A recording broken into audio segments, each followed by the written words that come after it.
Hi, I'm Representative Judy Warnick, your 13th District State Representative. Thanks for joining me for my weekly update of the 2009 legislative session. Last week, we got a sneak peek at the economic forecast for our state budgets.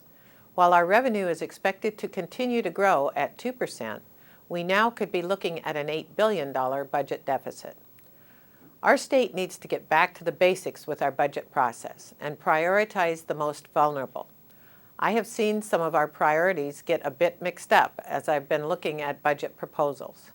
When we get back to the core functions of government, we can have sustainable budget for good times and bad.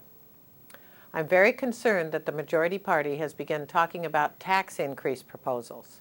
This isn't the time to ask taxpayers to bail out our state spending. It's time for us to be leaders, make necessary cuts, and learn from mistakes in the past. I really believe we can balance the budget without raising your taxes.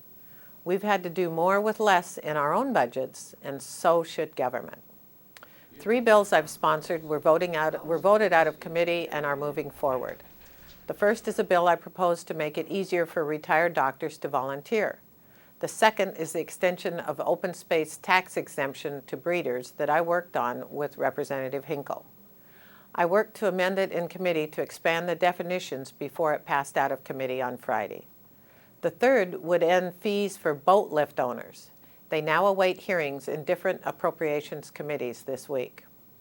Yesterday, a bill I sponsored to allow more say from counties before fairgrounds are annexed passed off the House floor unanimously.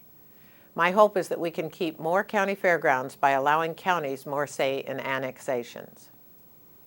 Now I'd like to take a moment to introduce my pages for this week.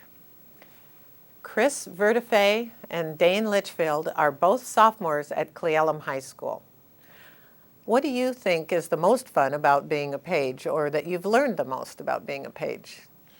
Well, thank you very much. I would have to say the page is an awesome experience. I'm learning a lot and I'm having tons of fun, although my feet are a little bit sore. I just enjoy being able to be here and firsthand experience how the decision-making process is in the lawmaking of Washington State, and just being a part of it in any way is a real honor for me, and I'm just loving every second of it. Can't wait to, well, I don't want to go home actually, I'm just kidding. I love every second, so it's a real honor for me to be here. Well, it's a real honor for me to sponsor both of these young men, and I think the PAGE program is a great program for all of us. In closing, I hope you will contact me with your questions or concerns throughout this busy and challenging session. My door is always open to hear what you think about different issues. Thanks for listening. I'm Representative Judy Warnick.